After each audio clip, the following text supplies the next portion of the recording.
Good Tuesday morning, cursers, whatever you're calling yourselves this morning. We're back. Scott Reid, full tracksuit, got plans for the day, obviously.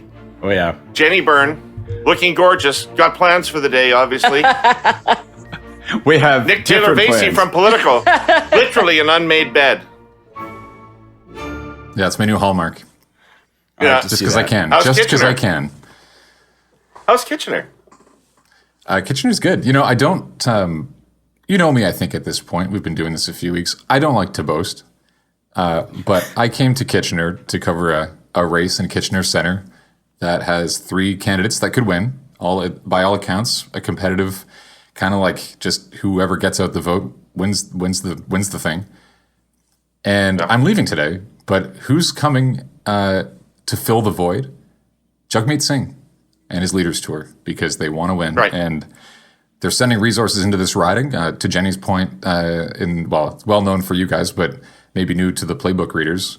This is the week when parties make decisions about where to send key resources, and NDP's doing it. And the Green candidate here, Mike Morris, who finished second in 2019, he's undeterred by the idea that there's an orange behemoth coming into this part of the country. He says, I've got lots of volunteers. We're the only ones people are saying they're hearing from at the doors. So, we think we've got it. And so it should be a fun one. But yeah, Jagmeet's on the way today.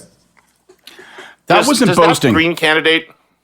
That wasn't boasting. Like when I boast, I say things like, well, listen, I may not be the best cook in the world, but everyone in the neighborhood lined up around the block or whatever. But I didn't hear the boast in there, Nick. I'm where the action is about to be. All right. Yeah, no, it's a very modest boast for sure. But Nick, does the Green candidate want Annamie Paul in the riding?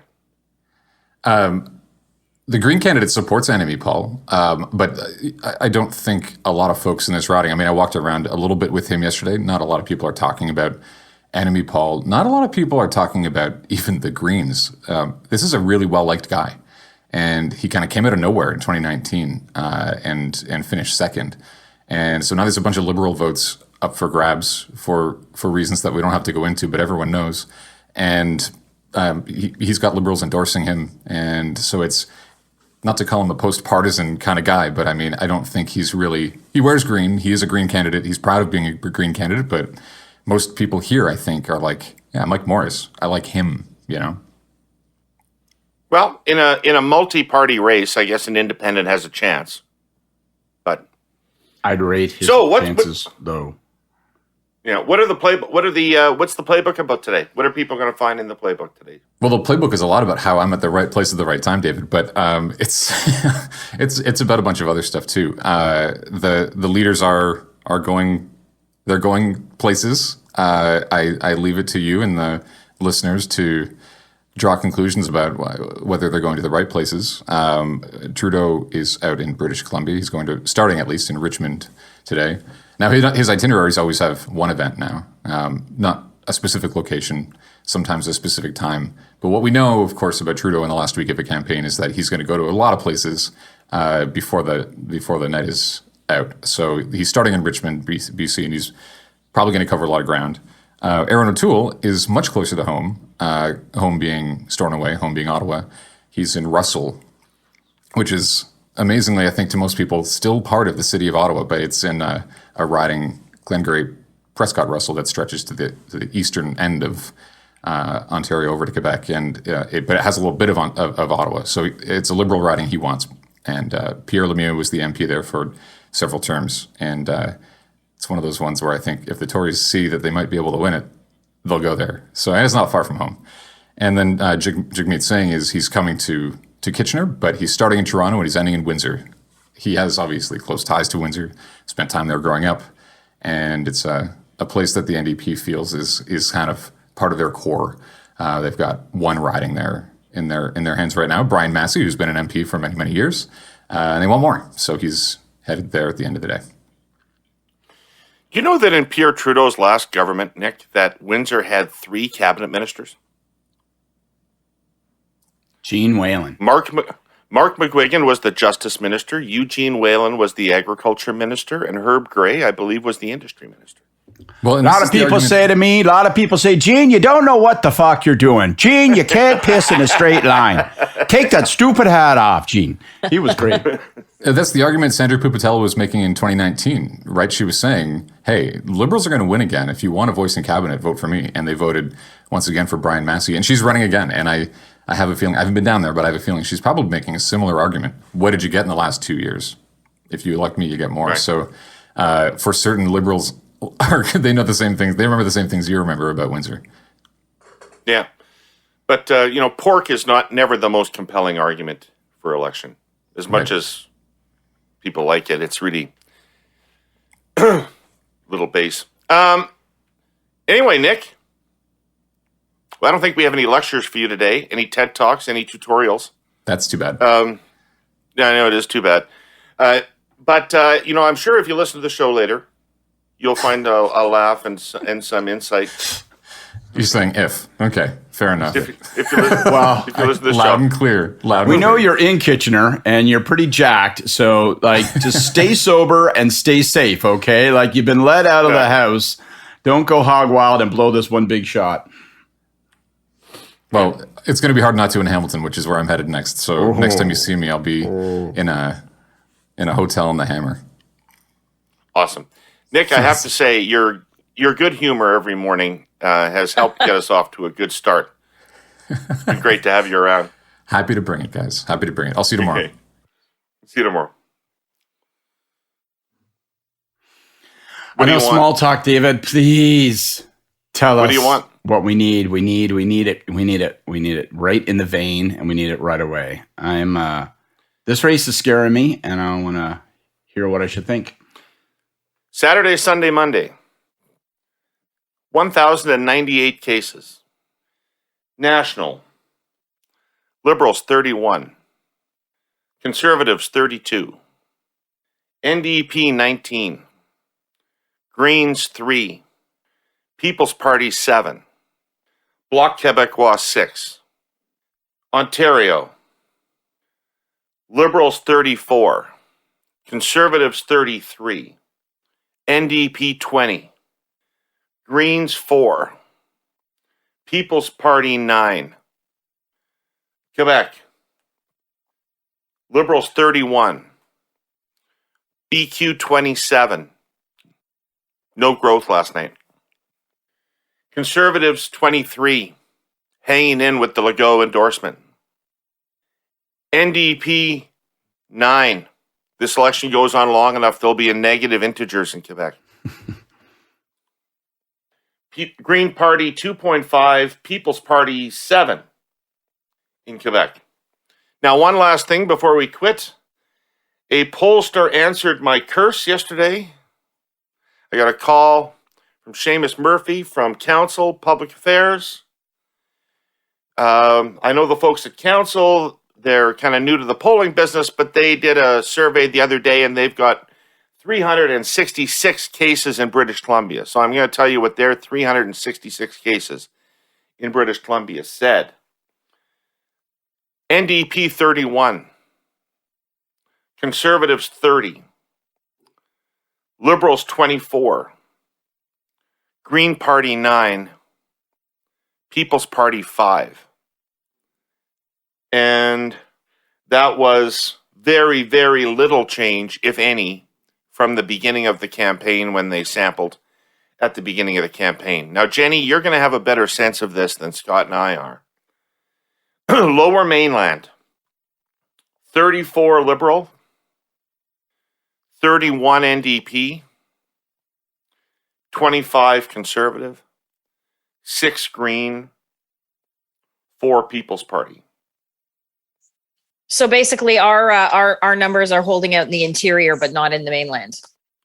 So the rest of BC, other than the Lower Mainland, is 35 Conservative, 33 NDP, 13 Liberal, 13, 11 Green, 7 People's Party. Sorry, what was the Liberal number in the mainland again? 34. So that's interesting. So it goes back to there's 1, 2, 3.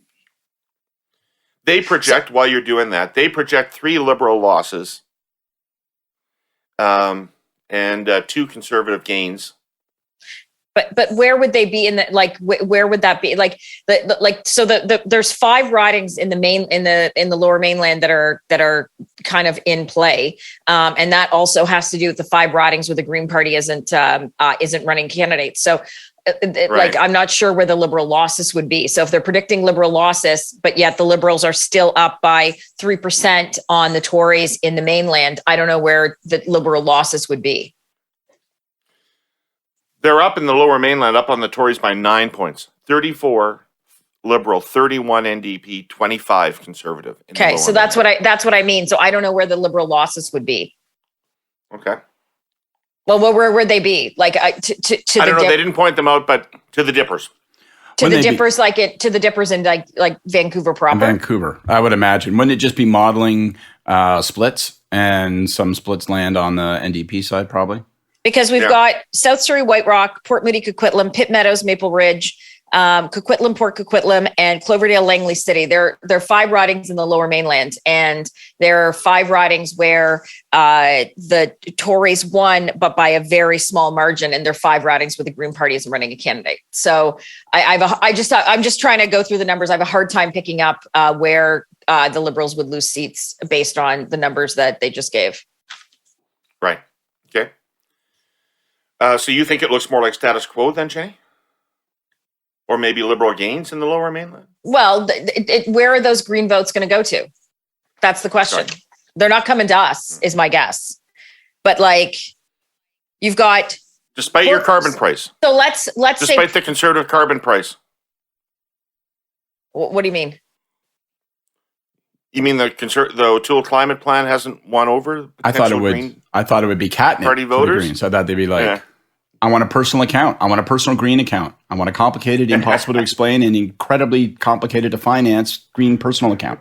So let's take a riding Port Moody Coquitlam. We won with 31% of the vote. The Dippers got 30.9% of the vote. The Liberals got 29% of the vote, and the Greens got 7% of the vote. And there's no Green candidate there. So I have a hard time understanding where, like, I have a hard time understanding where, like. So where do those 7% of the Greens go? Even if half of them go to the Liberals, that makes it a potential Liberal gain. Right.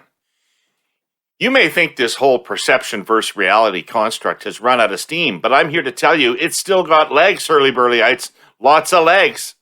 Perception. Caddyshack is a light piece of movie entertainment about the subculture of a golf course whose popularity has grown over time. Reality. Caddyshack is brilliant cinema, a philosophical treatise on finding meaning in life, and probably the funniest script ever committed to film, and the only one with a scope broad enough to include references to gophers, the Dalai Lama, and Fresca. Now, I know that most of you think of our presenting sponsor, TELUS, as a Canadian telco, a carrier, the people that make your smartphone connect like a smartphone. That's not the whole story. The reality is TELUS is a technology company driven by social purpose and thriving globally by investing in digital technology that makes life better. So let's talk about TELUS Ventures.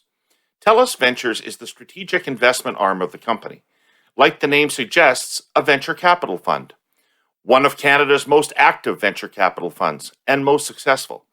Since 2001, they've invested in and provided strategic advice to over 90 companies here in Canada and around the world, seed to pre-IPO, that drive innovation in the most critical sectors: digital health, ag tech, smart cities, the Internet of Things, AI, machine learning, and connected consumer goods and services. Working with a best-in-class network of partners, they nurture and grow each opportunity on a case-by-case basis. Common to all of it is a mission to use their financial tools and technological experience to generate positive social impact. Frankly, that's different from their competitors, who make it their priority to spend money on sports franchises and media properties. TELUS would rather focus their investments on technology startups in the health, agriculture tech, and cybersecurity space to do some good. Go to TELUS.com to learn more. I just want to go back to Frank's numbers for one quick second, which is this Ontario number, which, Jenny, you said you'd seen a Leger poll that was showed an effective tie as well in Ontario between the two parties. Frank shows an effective tie in Ontario. The Liberals won Ontario in 2019 by 9 percentage points. That's where the government was. Yeah. Yeah, Leger is 36% for the Liberals, 34% for the Tories, 22% for the NDP, 5% for People's Party, 3% for the Greens. People's Party number is deceptive. If it's at 9 province-wide, I mean, there's so many seats in Toronto. And yeah, they'll get some votes in Toronto, but you have to assume that their votes are concentrated in Eastern Ontario, Southwest Ontario in particular. So you wonder if that 9 is a much bigger number in some parts of the province and therefore could have a distorting effect and really cause big-time splits, which will create unpredictable outcomes. Tories winning by 3%, maybe Liberals getting like hugely lucky and winning, with 33% of a vote or something like that in a riding where they would never have any business competing. But I'm literally peddling hope here. You know what I mean? Whenever people go, well, vote splits, it's like, yes, that obviously that can occur, but that's not a strategy. That's a feeble. It's like, I'm just going to tie a key to a string and hope I pull lightning out of the sky. And, I guess the only play for the Liberals is try to turn that 20 into 16 for the NDP, by telling people, holy fuck, we're tied with the Conservatives. By the way, if the rest of the week this podcast is going to be this much math, I'm going to have to start drinking at 6 a.m. because it's very, very hard for me. When Jenny starts saying, well, that's 7% in the lower main, I'm like, I don't know what the fuck we're talking about. So yesterday on the campaign trail, both of the major parties put their closing arguments on the table. They unveiled their closing arguments, and they did not, shockingly to me, center around climate change. They did not center around childcare. They did not center around debt and deficits. They centered around who's the bigger asshole of the two guys. Scott, that's my kind of argument. I saw you on television opining about this yesterday, and I was inclined to agree with you. So why don't you reprise what you said? Who did you see on TV? I missed that. Me or Jenny? You. I saw you on TV saying that you thought that O'Toole had slightly missed the mark with the attack on Trudeau. So here's what I thought. I was inclined to agree with you. So I thought O'Toole did, and the media all like, oh my goodness, it's such a personal attack, and he's gone negative. And he said he wouldn't go negative. He said he'd stay positive. And now I'm afraid that the licorice won't be tasty and red. It's like, guys, of course it's going to go negative now. But I thought I thought he got it half right. One of the things that I'm joking, but it seems to me that one of the things that sort of caught the media off was how personalized the attack was. And we were talking on WhatsApp yesterday after the pod about what's the exact right attack for the Conservatives you're going after Trudeau. And I think we kind of agreed that it's actually got to be very personalized. But I thought that O'Toole's attack had two parts. One was he's a privileged snot. He was partying. Well, I was out there, flying fighter jets. Not being invited to parties. Yeah, right. He's James Dean and I'm out there fucking protecting your country as Maverick. And so that was part one. He's a privileged snot. And part two was he'll always look out for himself first. That's why he called that election. That's how he guides himself. We knew that guy in school. And I thought the emphasis on he's privileged. We all knew that guy in high school. I thought that was a mistake because we've litigated that stuff. And yes, it can always still be relevant. But it also forced people to say, well, wait a minute, if you're talking about his background, then we're going to scrutinize your background. And there's a bullshit phoniness to the way that O'Toole presents himself. We know that he's he plays chameleon all the time. So he's trying to present himself as a salt of the earth, working class guy. That's not the truth of his background.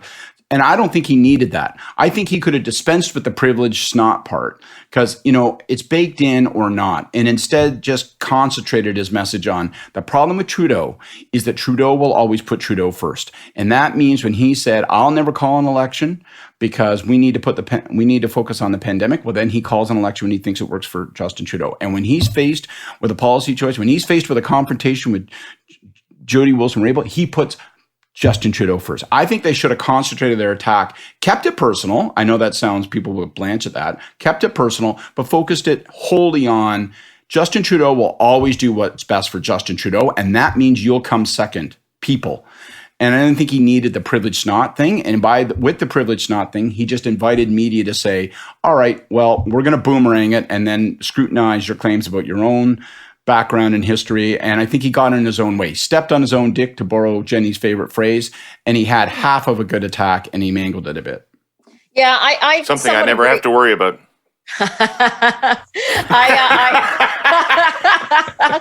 I somewhat agree, but I think that the easiest attack has been what we talked about before, like last week, is that Aaron O'Toole should very bluntly stand up and say, you guys, Canadians are sick of Justin Trudeau. They want to vote Justin Trudeau out. I am the only guy that can win. It's me or Trudeau. So yes, you may not be happy with my carbon tax, or you may not be happy with whatever, my spending. But at the end of the day, if you hate Justin Trudeau, I'm the only guy. And he's trying to get there, but it's too nuanced. Like he assumes that people will see a clip on the news and like draw that conclusion. And I think it has to be overt. Like it has to be a very, very, it's me. You hate this guy. It's me. It's no one else.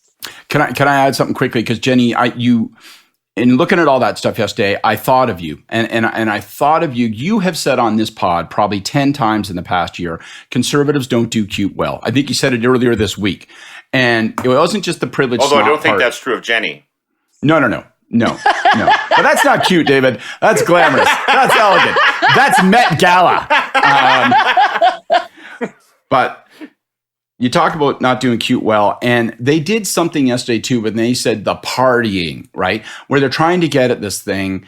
And what they're really trying to do is trying to be way too cute, speaking in code when there's few days left and no room for code. You got to do a direct attack. So they're trying to speak in code. They're trying to trick the media into playing a clip of blackface. They didn't want to say blackface, but they hoped that when they use that would be when they put together their television stories, they would use that as the image. And again, it's just too cute. So I'm just riffing on what you're saying, like, you really got to zero your aim in, and I thought they were just a little, and it's that vanity that is always there on the fringe when it comes to O'Toole. He has to talk about himself like, I'm a fighter pilot, I'm the toughest guy. I walked in, I kicked Audie Murphy's ass, I'm John fucking Wayne, and like I don't know that it works. Scott, if you were running against Justin Trudeau, you personally, if you were the candidate against Justin Trudeau, right, you would have the most massive insecurity complex about yourself, and you'd be out there bragging about all of your pseudo exploits as well. I was stepping on my dick this morning.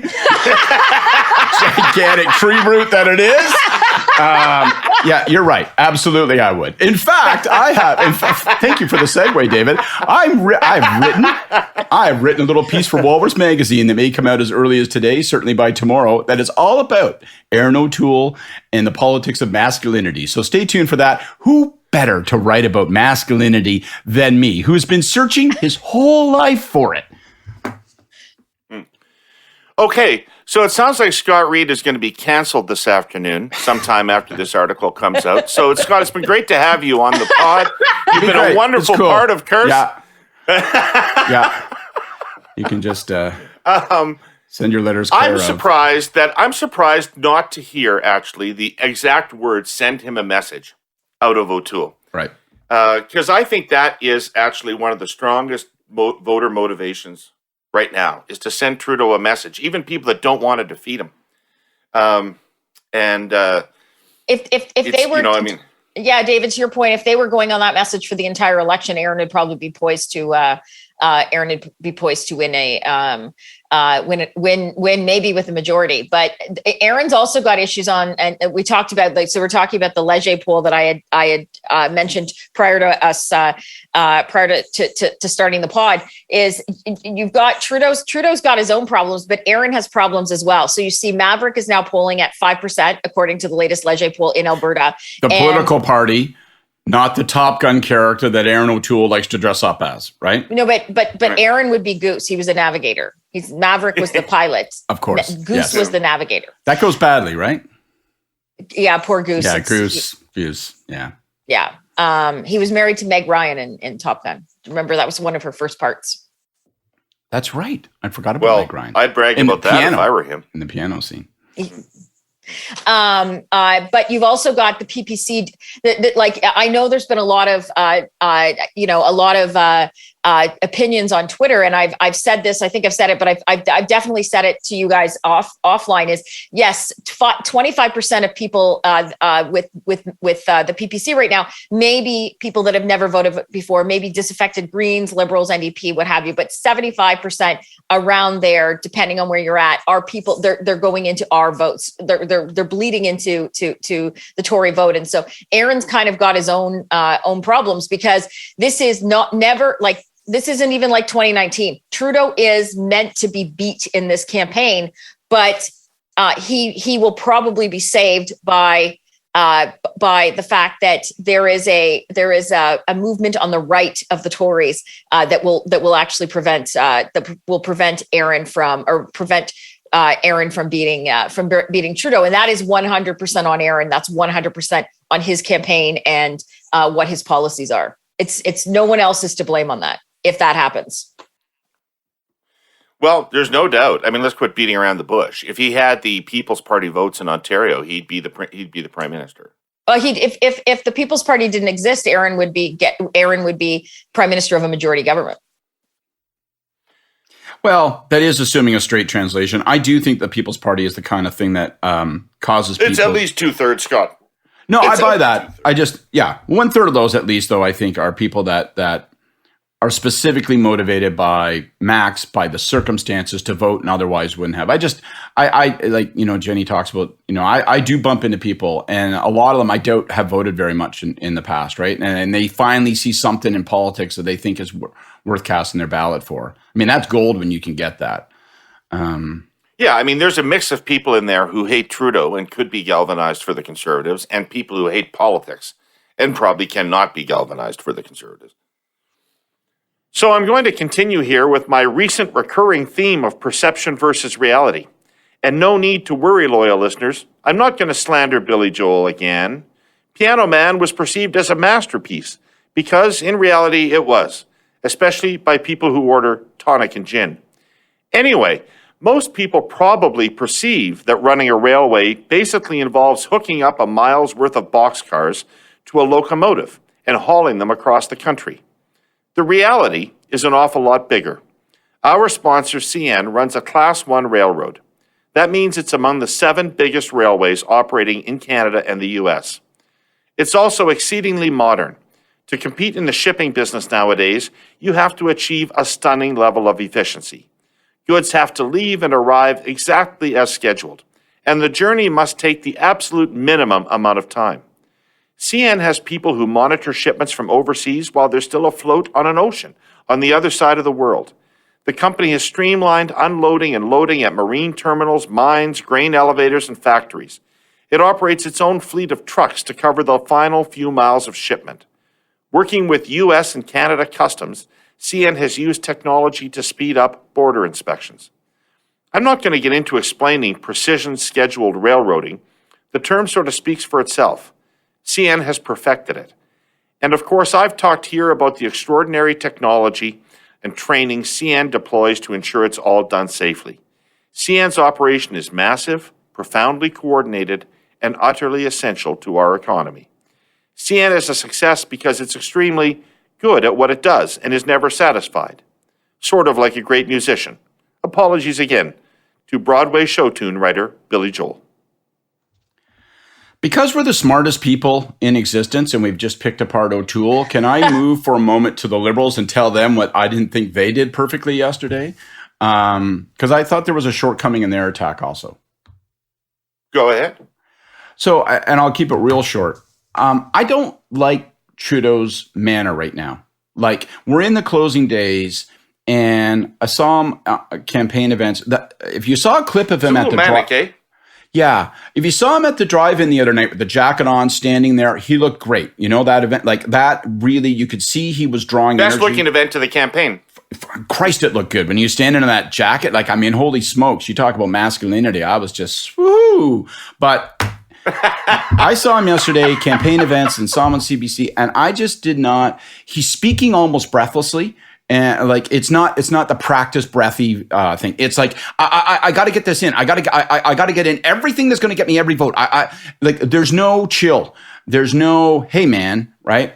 Which hit its apex in that global TV interview. Yes, that's right. Yeah. But even in the CBC interview, I had my TV on mute. I was doing some work, and I happened to look over, and they showed, Scott, to your point, I agree. They showed the clip of him on with Rosie Barton, and he was like this, like if with the sound off, it was almost even worse. Like she was like asking a question, and he was like everywhere. Like it was fidgety. It was like it looked. You could tell he was talking a mile a minute. His arms were flailing. Like it was a completely different prime minister. It was a different Trudeau than what we've seen over the last 6 years. It was a panicked Trudeau. It does smell like panic, and it's totally fixable. Can I take you back to 2004?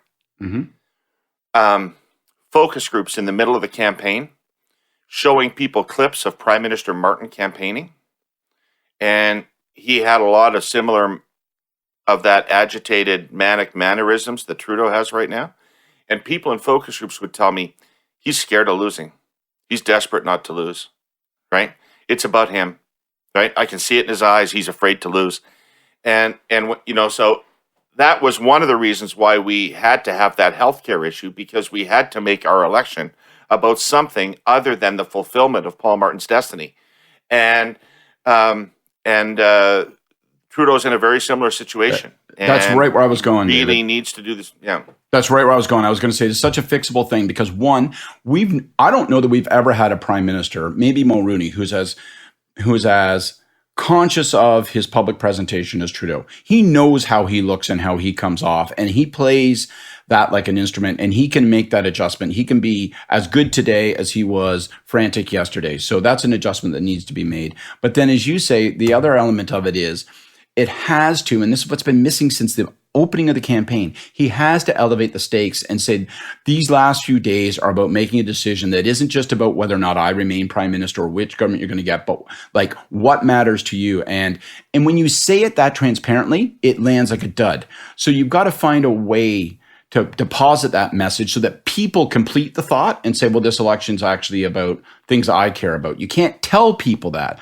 And I think that adjustment's got to be made as well. And, it will all start with he's got to find his chill, because he does not look like a guy who's leading a cause right now. He looks like a guy who's scared that the crowd is chasing him.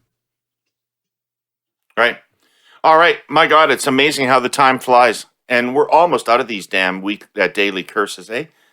But Jenny, do you got a curse to close off our show? Yeah, well, considering that you called out the pollsters and asked them for more information, I'm going to just follow up on that. So to all you pollsters out there, thank you for getting us kind of a BC sample, but we would like more. I would like more samples of Ontario, but regionally or riding based. I would like more samples in British Columbia, and throw us some stuff in Quebec in terms of the region, because the national polls are not showing us what's happening on the ground. It's kind of what we've talked about in terms of, the PPC factor, the fact the Greens aren't running candidates in 85 ridings, the 5 we talked about in the Lower Mainland, for example. So please, if you're listening to this, we're calling for more and more information. If you can send it to David, we would be very appreciative.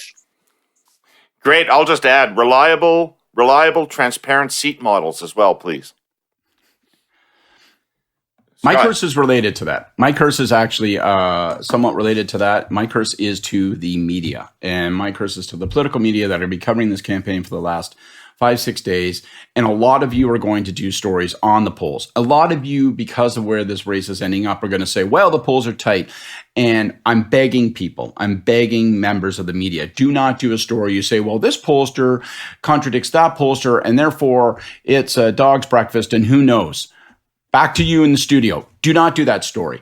If you're going to do a story about the polls, then go find somebody who can talk about polls, who would decode stuff for people. Tell us what we should be looking for. Tell us which poll matters most, which insight matters most, which thing that we should be thinking about, maybe something important hinges on. Go to Quebec and say, now look at is the bloc, did they have a short 4 or 5 day run and now it's flattening out? And what does that mean? But do not say, well, as we near the end of the race, it's very close, too close to call. All the polls say something different. Therefore, you can't trust any of them. And I have nothing more to say other than that. Time to, go get a sandwich and a beer. Please bring something to those stories, or don't file the stories about the polls then, because there's nothing that makes me more irritated than that. Who can tell for sure? The only poll that matters is September 20th, folks. Fuck off. All right. My curse goes out to everybody working on any campaign across the country. You're dog tired. You're probably scared. But let me tell you, try to bottle the passionate intensity you were feeling this week, because there's almost nothing you will ever do in your life professionally that will be as exhilarating and personally rewarding as the last week of a campaign that you really believe in. So have fun this week. Try to remember what it was like years later when it's all over. When you're jaded and cynical, remember this week. When you're exactly. Very well said, Jenny. Well said. Thanks you all for tuning in. And wearing a tracksuit. You'll remember those times and think to yourself, I wish I'd appreciated it more. Oh, yes. And I want to thank our presenting sponsor, TELUS. I want to thank our sponsor, CN Rail. I want to thank EKOS and Frank Graves for their daily polling data. I want to thank Nick Taylor-Vasey for getting up every morning and being a good sport with us and bringing us the news from Politico. There's swag available on the Air Quotes Media website. There is Herle, Burley, and Curse of Politics swag. So, knock yourselves out. Get a coffee mug. Look at Jenny's face as you slurp coffee. All right, folks, we'll see you tomorrow morning and back with more Curse of Politics. Till then, bye.